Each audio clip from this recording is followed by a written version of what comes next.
In Meitei cosmology, Atiya Shidaba, also known as Salailen, is the formless, genderless supreme being, an eternal force beyond direct procreation. The term children metaphorically represents his emanations or aspects of creation.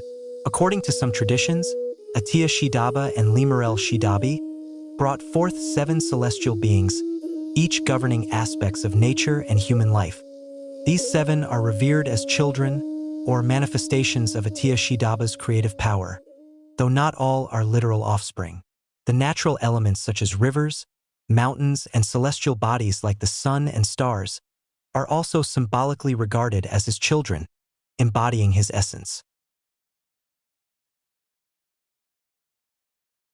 In the age before time, when the cosmos churned in elemental chaos, fire, water, earth, and air, Atiya Shidaba, the supreme creator, and Lemuel Shidabi, the Earth Mother, conjured their firstborn, Aseeba.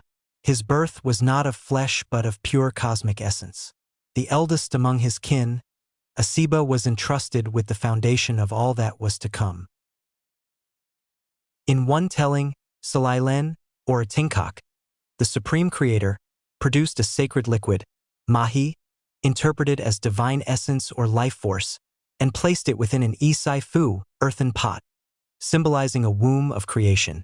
Over time, the liquid transformed into a divine being, Nawa, the child of light.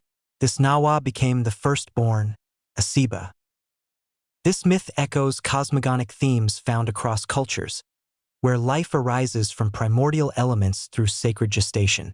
The pot represents fertility, containment, and the nurturing force of creation. Fire forged Aseeba's soul. Water flowed in his veins. Earth shaped his form. Air filled his breath. He emerged radiant, his body shimmering like molten gold, destined to be the architect of order. Atiya Shidaba gave him a sacred mandate to transform the void into a living, breathing universe. Yet Aseeba's duty went deeper. He was to become the sustainer, the silent force behind existence itself.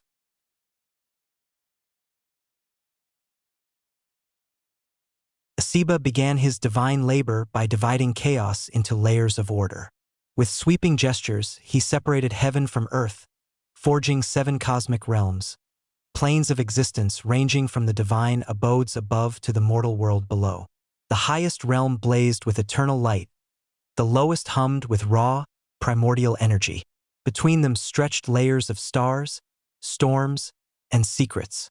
At the center, he sculpted Kanglipak, ancient Manipur, as the heart of the mortal realm. He molded its rivers, forests, and mountains in the image of Lemuel Shidabi's divine body. Kubru Peak became her head, Barak River, her flowing hair, Loktak Lake, her nurturing womb.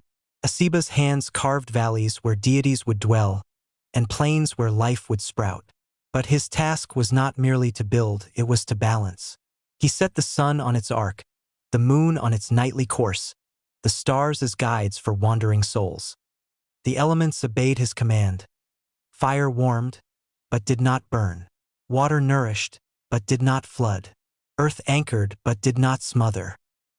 With the universe formed, Aseeba turned to his most sacred task, animating life. By the banks of the Barak River, he gathered clay from Lemuel Shidabi's soil, rich with her fertility, and shaped the first human forms. Lifeless, they lay until Aseeba leaned close and breathed into them the divine fire of consciousness. The clay shuddered, eyes flickered open, lungs drew first breath, hearts began to beat. These were no mere puppets. Aseeba gifted them free will. He taught them to honor the gods, to till the land, to kindle sacred fires. He showed them how to plant, forge, weave, and tell stories, the very roots of civilization. But Aseeba's duty did not end with creation.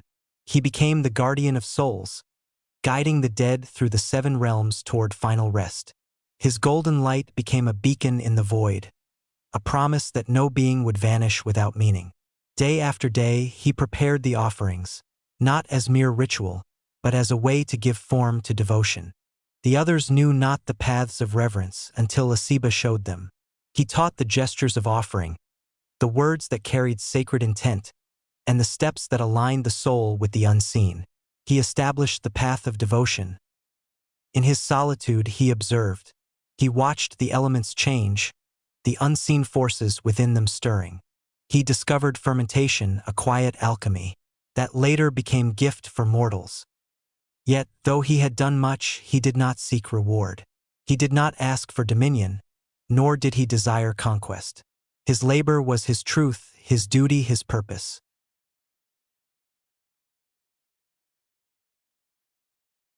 At the time of divine succession, conflict rose.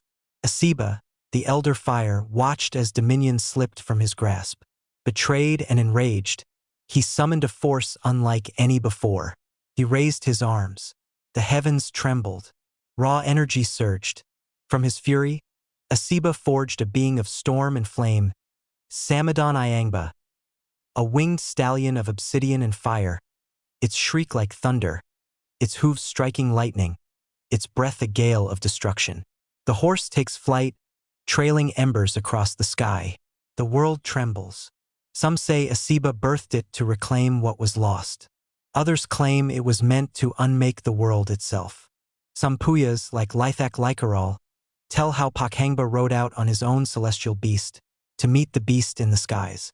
They clash in a storm-lit sky. Lightning crackles. Sanamahi could not be tamed. Even divine chains shattered before its fury. A great battle ensued. But others say only Liability, the Divine Mother, could end it.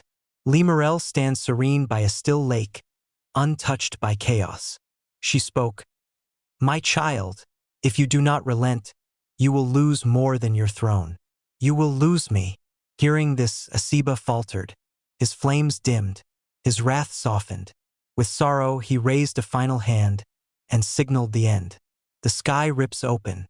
Prison beyond time yawns. Sanamahi is drawn into it. He sealed the horse away. Some say it sleeps still, waiting for balance to break once more. Over eons, the name Aseeba faded. In its place rose Lainingthou Sanamahi.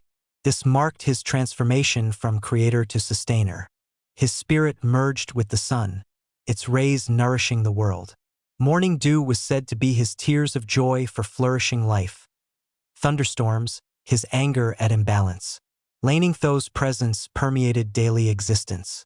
In every Manipuri home, a sacred corner, Sanamahi Kitchen, housed a clay pot filled with rice and water, symbols of his nurturing essence. Families prayed to him at dawn, their rituals a silent hymn to the god who shaped their ancestors from clay. Farmers offered the first harvest grains to him, knowing his golden light ripened the crops. Though Pakhangba ruled as king, Sanamahi's influence was omnipresent. He dwelled not in palaces, but in the pulse of rivers, the whisper of winds, and the warmth of hearths. His story became a testament to silent power, the idea that true divinity lies not in dominion, but in perpetual service. Even today, when Manipuri Maiba and Maibis chant the Sanamahi Lai Haroba, they retrace his cosmic journey. 7 dances for 7 realms, 7 prayers for 7 layers of existence. The rituals are not mere tradition, but a reaffirmation. Aseeba's hands still shape the world, his breath still fuels life, and his light still guides the universe's eternal rhythm. And so, Aseeba endures.